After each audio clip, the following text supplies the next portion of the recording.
Айтпақшы, дәл қазір біз Ақсуат ауданы, Ақсуат ауылындамыз. Бұнда келген себебіміз тұғыры биік Тарбағатай атты өнер және спорт фестивалі халықаралық деңгейде өтіп жатыр. Бұл бірінші рет емес, тарихта 8 рет өткен болатын. Мінекей 8-ші рет бүгін жалауын желбіретіп отыр. Әлемнің 19 елінен келген спортшылар қазір қазақ күресі спорты бойынша бір-бірімен бақ сынауда. Түстен кейін айтыс өнері жаңғыратын болады, ал ертең кешке дискотека. Бүгінгі атмосфераны бірге сезіней кеттік.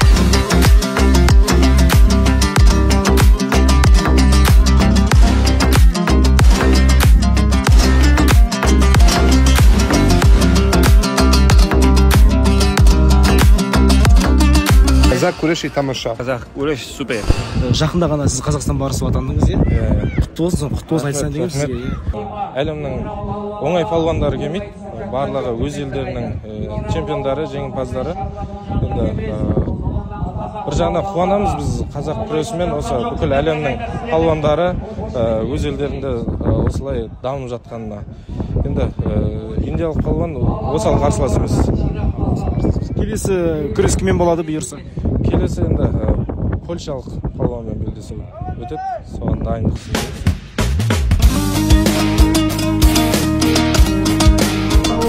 Додада болып келеді. Бірінші жылы Қазақстан ішінде болған, қазақтың батырлары күрескен. Одан кейін әлемдік деңгейде өтіп жатыр.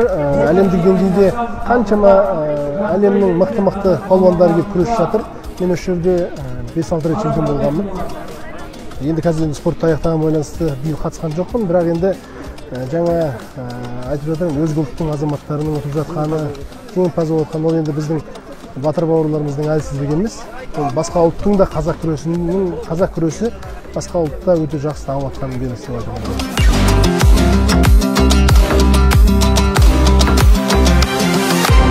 Қалдарыңыз қалай? Кімге жанкүйеріміз? Өзбекстан, конечно. Өзбекстан? Жоқ, қазақ күресте өзбекстан. Жалпы негізі қазақсың ғой? Қазақ. Жалпы күресте кімге жанкүйерсің? Жалпы күресте Қазақстан, конечно, қазақ болып. Соның ішінде қай жігітке? Ахметжан, Әсет. Айтыста кімге жанкүйеріміз? Айтса, ақындар көреміз сосын. Жалпы негізі Мұхтар Нияз негізінде.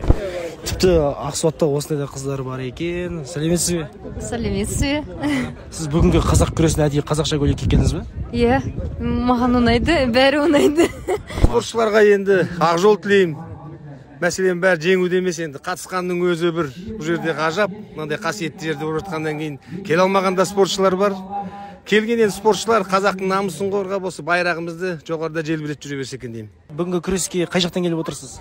Бүгінгі күреске мынау Қызылкесік Биборанбай ауылынан келіп отырмыз, осы Тарбағатай ауданынан.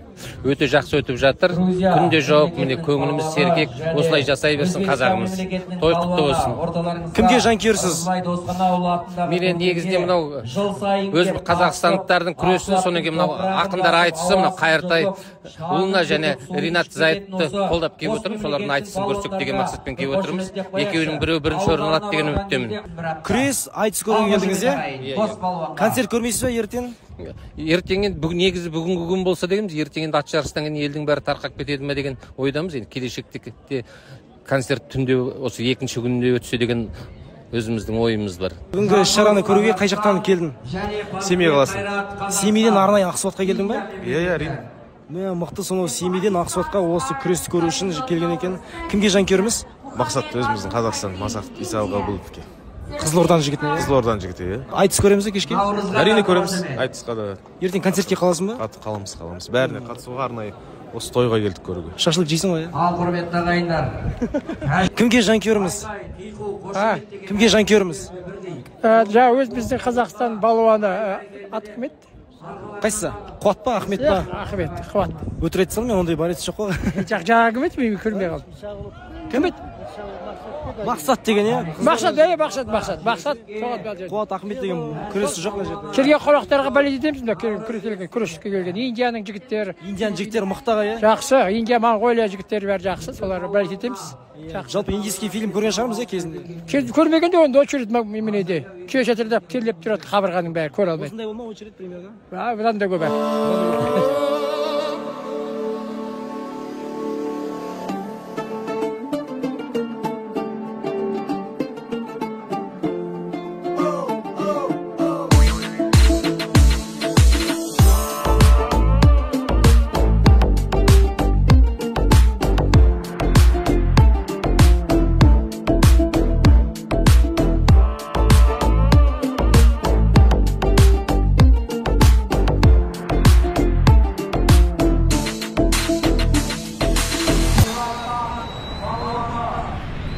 Достар, мінекей дәл жаңа ғана қазақ күресі өз мәресіне келіп жетті.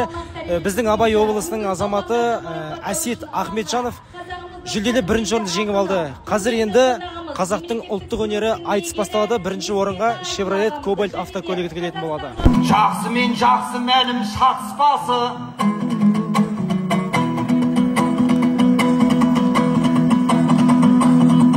Жақсы мен жақсы мәлім атыспасы.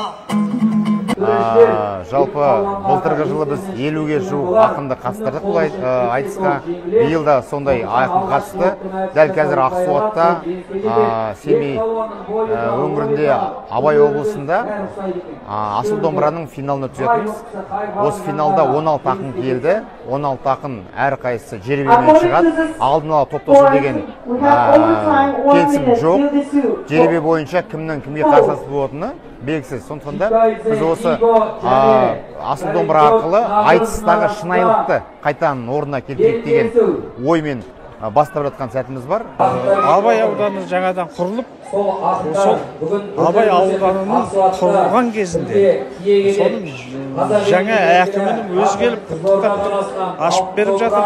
Сондықтан бұл өзінің облыс жаңа Абай облысы жаңа тарихын ашқан кездерде соған қосылатын жаңа парақтар болып есептеледі. Мен ойлаймын.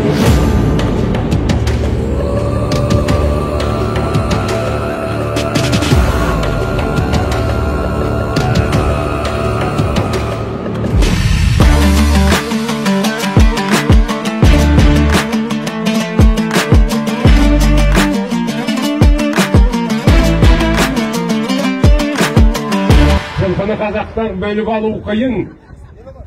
Ал енді осы ел болғалы, атқа ер тоқым салғалы, жылқы малының тағдыры мен қазақ тағдыры бір-біріне ұқсас келеді. Баяғыда итің жаман дегенде намысы келетін қазақ бүгін барлығы бір жүнжік қалғандай, немқұрайлық пайда болғандай. Ол немқұрайлықтың барлығы қайдан пайда болады? Ол мына адамның шынын айту керек, тұрымтайдың тұсымен кетуімен. Әрине, заман адамды билейді. Адамның басына түскен әлеуметтік кейбір қиындықтардың барлығы өзінің әсерін беретіні хақ. Бірақ ағайын-ау, біз дүниеге қыз келгенде, ұл келгенде, осының бәрін өз жолымен тәрбиелеп, өз бағытын беруші едік қой. Қызын кәдімгідей арға санаған, азаматын нарға санаған ұл дедік қой. Осылардың барлығын біз ертең ел боламыз деп тәрбиелеуші едік қой. Осының барлығы бүгін бір шатқаяқтап қалғандай еді.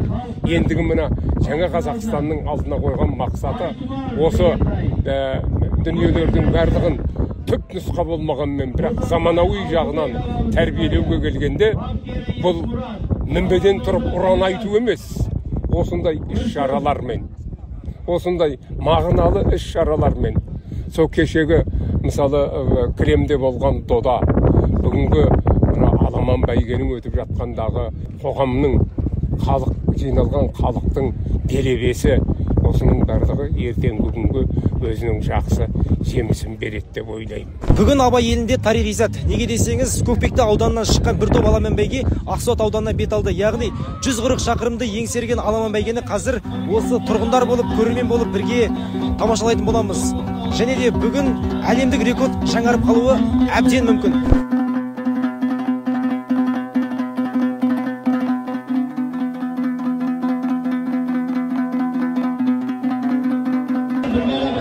Әулие Ырғызбай атамыздың басына Құран хатым түсірдік, сол асқа қатыстық. Одан кейін кеше айтыс басталды, палуандар күресін көрдік. Міне қазір мынандай ат жарысқа қатысып, керемет көңіл күйде жүрміз. Бұл той деген жалпы қазақтың басын біріктіретін, қазақты ұйыстыратын сондай керемет дүние ғой. Бабаларымыз содан осы дүниені бізге мирас етіп қалдырды. Соңғы 2 жылдық, 3 жылдық кішкене көңіліміз құлазып, пандемиядан кейін осындай бір дүниелерге жинай алмайған бір үлкен серпіліс болып жатыр. Бұл Ақсуатта өтіп жатқан дүние жалпы бүкіл Қазақстанға, бүкіл Қазақстан түкпір-түкпіріне үлкен үлгі болатын, тәрбиелік мәні өте зор, халықты біріктіретін, жан-жақтағы адамдардың басын қосатын және дәстүріміз жаңғыртатын сондай үлкен шара. Сондықтан осындай шаралар өте көп болсын деп тілейміз.